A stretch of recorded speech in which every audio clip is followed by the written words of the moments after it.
కౌతాల మండలం బదినెహల్ గ్రామం నుండి హొసల్లి వెళ్లే రోడ్డు గుంతలు మాయమై ప్రజలు ఇబ్బంది పడుతున్నారని, గుంతలు పూడ్చాలని గుంతలలో వరి నాట్లు వేసి సిపిఎం పార్టీగా నిరసన తెలియజేశారు. ఈ కార్యక్రమంలో ఉద్దేశించి సిపిఎం పార్టీ మండల కన్వీనర్ బి ఈరన్న మాట్లాడుతూ, ఇప్పుడు ఉన్నటువంటి ఎన్డీఏ కూటమి ఉన్నదా లేదా అనే స్థితిలో నిద్రమత్తులో ఉందన్నారు.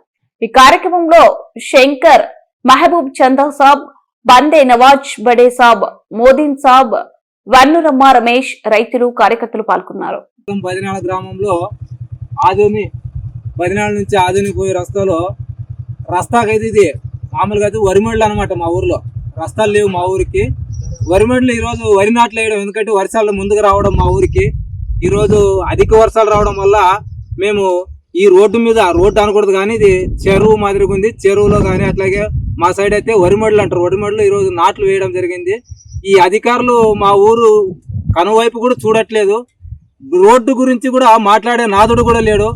ఎవరైనా చావుని మాకు సంబంధం లేని అనే పరిస్థితిలో ఉన్నారు ఈ అధికారులు. వెంటనే ఈ అధికారులు కానీ ఈ రోడ్ల గురించి కూడా అట్లాగే ఇక్కడ ప్రజల దుస్థితి కూడా వీళ్ళకి పట్టట్లేదు. ఎందుకంటే ఎవడైనా చావుని మాకు సంబంధం లేని పరిస్థితిలో ఉన్నారు అధికారులు. అట్లాగే ఇప్పుడు ఉన్నటువంటి ఎన్డీఏ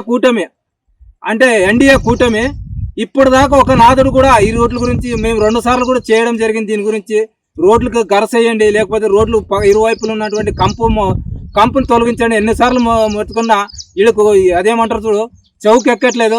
ఇలాగే ఇది కంటిన్యూ అయితే రోడ్డు దిగ్బంధనము, రోడ్లు కూడా మా ఊరికి రోడ్లు అవసరం లేదనే విధంగా మేము చుట్టూ కంచె చేసుకుంటాం అనమాట. మా ఊరికి ఎవరు రాకూడదు, ఏ రవాణా సౌకర్యం కూడా మాకు అవసరం లేదని పెద్ద ఎత్తున భవిష్యత్తులో ఆందోళన చేస్తాము. ఈ రోజు కూడా వరి నాటడం జరిగింది. మరి రేపు మాకు తినేకి తక్కువ వస్తే వీటిని కోసుకొని కూడా వండుకొని తింటాము. మాకు రోడ్డు కూడా అవసరం లేదని ఈ సభాముఖంగా తెలియజేస్తాము. నా పేరు ఈరన్న, సిపిఎం పార్టీ మండల కన్వీనర్. అట్లాగే ఇక్కడ వచ్చినటువంటి రైతులు కానీ పోవడానికి ఇలాంటి పరిస్థితి ఉంది. దీన్ని దృష్టిలో పెట్టుకొని ఇప్పుడు ఉన్నటువంటి ఎన్డీఏ కూటమి వెంటనే గర్సు వేసి రోడ్డును చదును చేసి చేయాలని మేము సిపిఎం పార్టీగా కోరుతున్నాం.